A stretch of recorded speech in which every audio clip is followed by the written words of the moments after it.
Assalamualaikum everyone, welcome to the channel. Today, the car that I'm reviewing is the all new facelifted model of the 2025 Toyota Camry. So, the Camry. This is one of the most popular sedans from Toyota because it's fuel efficient, reliable, and cheap. In terms of cheap, I mean in a basic price range from Japanese vehicles. But if you look at the Camry, this is one of the most reliable vehicles and one of the most fuel efficient vehicles you can buy. The Camry was first introduced at 1989. When this vehicle came in, this was actually the flagship Toyota sedan, but not the biggest model. In terms of flagship, it meant the most sold vehicle from Toyota. Because the Corolla, the Camry were the two vehicles that were sedans from Toyota except the Toyota Century. But the Century was on the top of the line, so we're not going to bring that here. But if you look at the all-new generation of the Camry, this got a brand new facelift, and this actually looks really different from the previous pre-facelifted model. A lot of people think this is a new generation, but this isn't. The key is pretty simple as all Toyota vehicles. You have your lock, unlock, trunk opening, Toyota badge right there.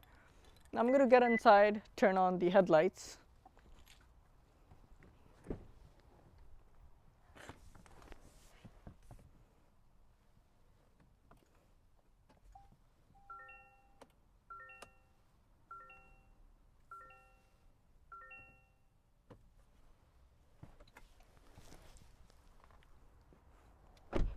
So if you look at the headlights are actually pretty different from the previous generation or the previous pre-facelifted model. You have the side reflectors here with the main projector setup and your hazards.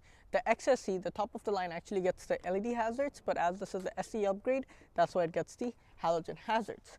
It kind of looks like an eye that has an eyeliner on top, but you have the actual grille in there. It's open to ventilate the engine. You have the Toyota badge on the top, and it's actually pretty similar on the other side. If you look at this just extended trim, it actually looks nice because it's in this black plastic and it has openings for the air to get inside the car's engine. You have the number plate slot at the front, but the only problem is the XSE, the top of the line, gets this in painted. So if you have a white car, it's actually painted in white, so that's why it doesn't look that good. The car has automatic braking assist, lane keeping assist, and it has much more tweaks and features. Now I'm going to show you the car's engine. For the car's engine, I have to open the hood from the driver's side, and the car actually has full front PPF done to it. That's why you can see there's a bit of a line there. But the exterior paint on this car is actually really nice because black on black is actually good if it's not the top of the line of the vehicle. But if we open the hood from here, the car does not get hydraulic struts and the hood is heavy.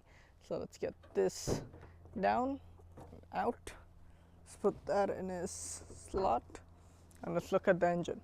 So this is the signature engine from Toyota, the 2.5 liter naturally aspirated 4-cylinder engine with a hybrid system. The same engine can be plug-in hybrid and a non-hybrid variant. So the Camry starts with the Camry LE. That's the baseline Toyota Camry. And then it goes up to the LE hybrid. Then it comes to the SE. Then it goes to the SE hybrid. And then you have an option to get the normal SE or the SE upgrade. After that, SE is the XLE. After the XLE is the XSE. XSE hybrid is the top of the line of the Toyota Camrys. But this is more like an affordable, good payment plan kind of vehicle, but it still has a lot of features. All the Camrys get the 2.5 naturally aspirated hybrid or non-hybrid engines. But the hybrid gets a eCVT transmission and the non-hybrid gets a automatic transmission. It has 225 horsepower, 168 pound-feet of torque, powering all of the wheels or the front wheels, depending on which trim you're getting. The air goes still here, goes inside the engine. It's very organized, and because it's black, it just looks nicer. You have insulation on the top, and it's pretty simple, to be honest. Let's get that down, and let's close the rain-sensing wipers, like I mentioned, and overall, the front of the car looks nice. Let's look at the car's side profile. For the side profile, it's pretty similar as the pre-facelifted model, but let's look at the front wheels first. The SE upgrade gets this black on black wheel. It actually looks nice with the 4-piston brakes and the multi-link suspension at the front. It's overall really nice. The front wheels are 235, 45 R18s. It's good looking. After that, you have the exterior mirror. You have vortex generators on the side and you have your hazard light here with the blind spot monitoring. The doors are actually pretty nice. The car gets keyless entry. You can feel like the car has weight, but it's a Toyota. It's going to feel a bit different from like German and American vehicles, but it's nice. The rear wheels are same as the front, but in the rear you have multi-link suspension as well, and you have a smaller size disc at the back with a smaller size brake. Overall, pretty good in my opinion. If we go on the fuel economy, on a full tank, the Toyota Camry gets 722 kilometers of range, and it gives out 5.5 liter per 100 kilometer. If we go to the other side, I can show you the fuel tank, because on Toyota vehicles, it's always on the left side. So let's quickly open. If you press that button, the fuel cap opens up, and then you can fill up your 50 liter fuel tank. It's pretty nice, pretty cool. All of the Toyota vehicles get it on the left side. Honda also gets it on the left side, but Nissan and German manufacturer mainly gets it on the other side. Let's look at the back. Pretty different, but for showing you that, I'm going to fix the car so it's a bit easier for you guys to see it.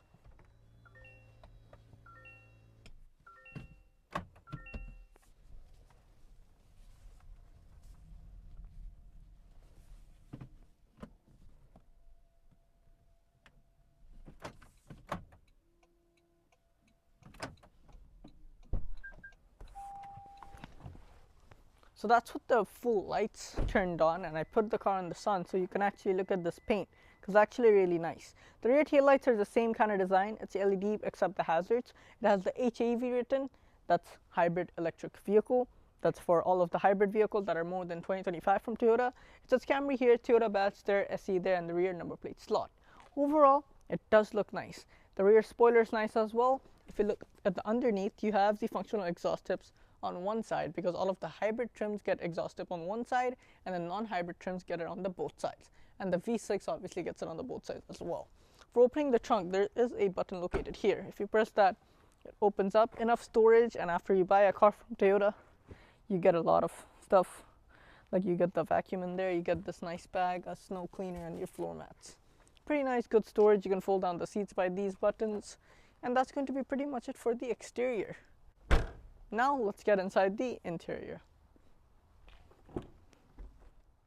Since this is the SE upgrade, that's why this gets the leather and fabric trim seats. The rear seats, enough knee room, enough headroom. It doesn't get the panoramic roof, it only gets the sunroof. But you have a center armrest here with two cup holders. It's pretty comfortable, I'm not gonna lie. You have two AC vents at the back with your USB-C types that are located there. One is a C-type, one is a USB for charging your mobile devices. It's pretty nice and comfortable to sit back here. You have two light trims here, and you have this nice white stripe all around, but it's cool. Center, it's pretty comfortable, not gonna lie, it's not bad. For the door, it's pretty simple. You have this nice line that integrates to the door handle. You have the window opener, grab handle, and a bottle holder, and this nice speaker. It says Camry right here, and overall, it's cool. But the XSE would have full leather trim, and you can get like two different color interiors. But is this actually better than its competitor, the Toyota Camry?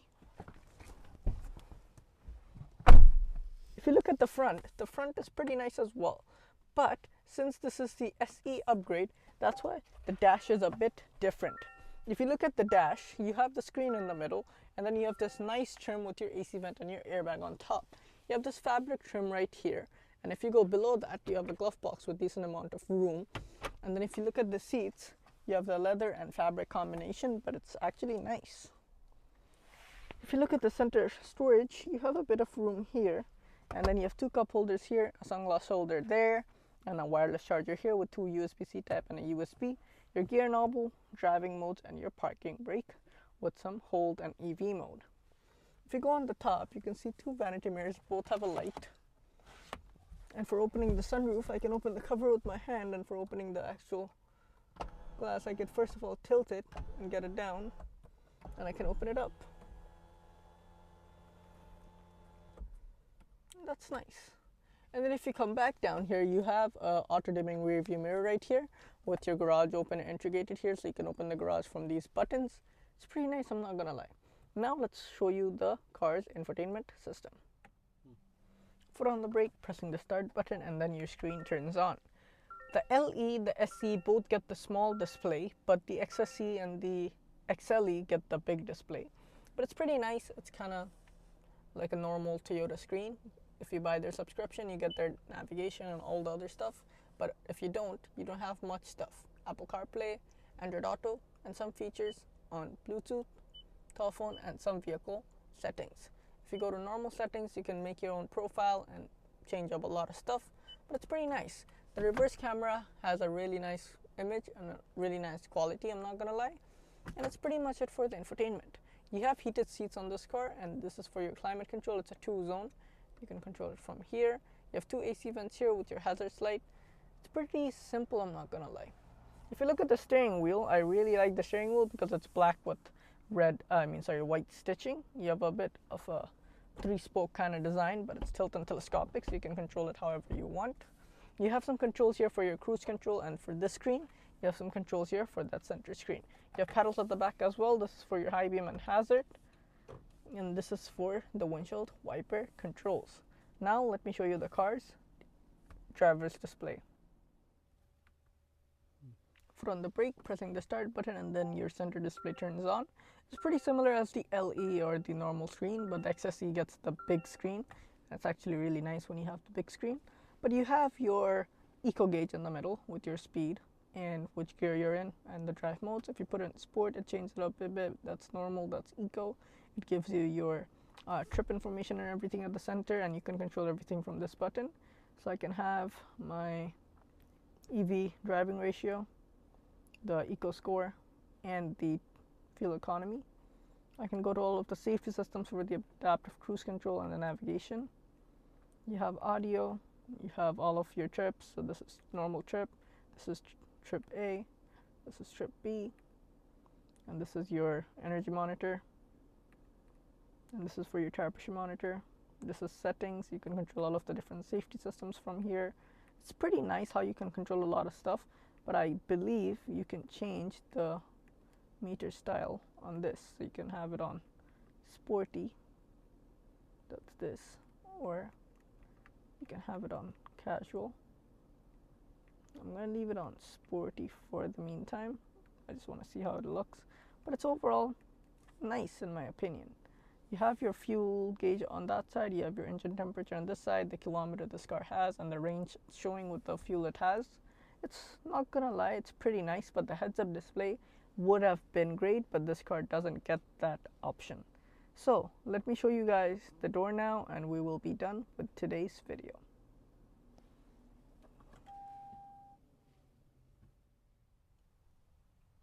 First of all, you have the AC vent with this really nice, like, cosmetic stuff, but you have the trim here again, the fabric trim, automatic headlights, traction control, and brightness for the meter, trunk, and fuel tank opener. If you look below, you have your dead pedal, brake pedal, gas pedal, and it has this nice thing on the gas pedal as well. Seats are poweredly adjustable, everything's here. You have the side sill that says Camry. Let's look at the door now. The door is pretty simple. You have the fabric trim with the door handle and that line. You have soft touch materials here with your grab handle and window openers, and your exterior mirror controls with your lock and unlock. The car does not get a JBL sound system, but it's pretty decent, I would say. Overall, it's pretty nice, but if you do like it, hit the like button and let me know. This is one of the nicest Camrys that I have seen in the past generations, but what do you think? Do you guys want to buy this car, consider it, or it's not something like you? I do like the pre-facelifted model, but if you like this, you can always buy this at Oakville Toyota. The competitor of the Toyota Camry is the Honda Accord and the Hyundai Sonata, so it's not a pretty big competitor line, but it's actually not bad. But if you need something that's more premium, you can obviously go for the Lexus ES or the Acura TLX. But it's obviously all about Toyota because it's the most reliable and fuel efficient model you can buy. Until then, I'll see you next time.